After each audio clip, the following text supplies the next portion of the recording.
Hello everyone and welcome back to another video. Today we're gonna talk about a hack called noclip. Noclip is a really famous hack, and if you don't know what it is, it basically makes it so you can't die. It's used for a lot of things, usually if you just wanna play a level that's way above your league and just wanna see how it looks and stuff like that. But a lot of people also use it to practice levels. I've used this before, only for wave parts though. My theory is that it basically only works for wave parts because all of the other game modes usually have a tendency to make you fly out of the level if you're using noclip. For example, if you click a blue or brown when you're a cube, it's really easy to fly out of the map. But today we're gonna test that theory by playing an easy demon only using noclip, playing it from 0 to 100 over and over again until I beat it, with 0 deaths obviously. And then I'm gonna try to beat the 9 circles wave only using noclip and playing it from the start of the wave to the end of the wave until I have no deaths. So let's start off with the easy demon. The funny thing about beating an easy demon using noclip is that finding an easy demon that works playing from 0 using noclip is really hard because of what I said before about falling out of the map. But after like many minutes of looking for an easy demon, I finally found one.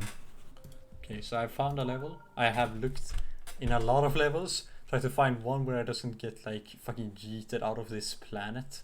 This looks chill. The first I got a 6 death run. Is that all? Oh! Bad ending. Oh. Then the attempt after I got a 3 death run and made a little tiny mistake. Okay. Wait, I have safe mode on, right? No. After this, nothing much happened. I got a 2 death run. And then I realized something that I want to take up, which is that noclip doesn't make you learn as well as practice mode. Like, I didn't feel like I knew the level. It was just like, it felt familiar, like the level felt familiar, but it still felt like I was just sight reading every single jump. And I was insecure about the whole level. But then I beat it. It took a lot less attempts, but it took definitely way more time. I think it was like 20 minutes for an easy demon, which is a lot more than it usually takes me. So now when we're done with that, we can start assessing our board. So the first positive thing, it was fun. A bit more fun than playing it in practice mode, I would say. But the negatives are way worse. So the negatives are really that you can't build consistency in the same way, because you're practicing from 0 like the whole level. The choke points don't really get consistent in the same way. I felt insecure about the whole level the entire time, and it felt like I was just basically sight reading the level. I also have the hitboxes. I use a mod called hitboxes on death, which means I can just see all of the hitboxes when I die. I think most of you use this mod already, and it doesn't work with noclip. And anyway, if it would work, you don't really think about what made you die when you play noclip like that. You kind of just move on. You die, you move on and just continue doing it. That's why it works great when you already know the click pattern, but when you're learning a level, it doesn't really work that well. So to sum it up, don't use this for easy demons. So now we're gonna move on to the 9 circles wave, and I'm gonna see if I can use this method to learn the 9 circles wave all over again. Let's try.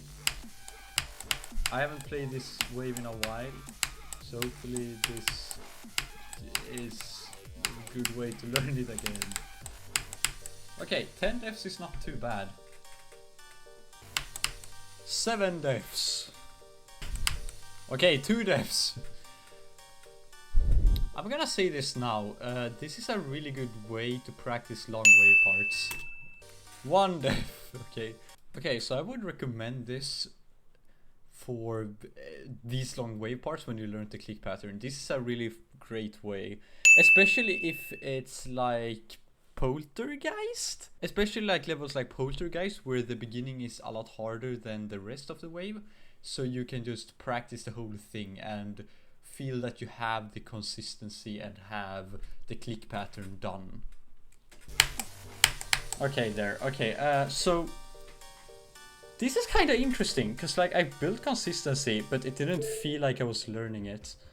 I would say for wave parts, it's actually a lot more solid using this tactic. So now we're done with nice circles, and I would absolutely recommend using this method for circles levels, because the waves are usually kind of hard to get out of track on. You can almost every time stay in the level. And I would 100% recommend learning the click pattern before though. But that's about it for this video. I hope you liked the video and learned maybe 1 or 2 things. Don't forget to like and subscribe, and I'll see you next time. Goodbye.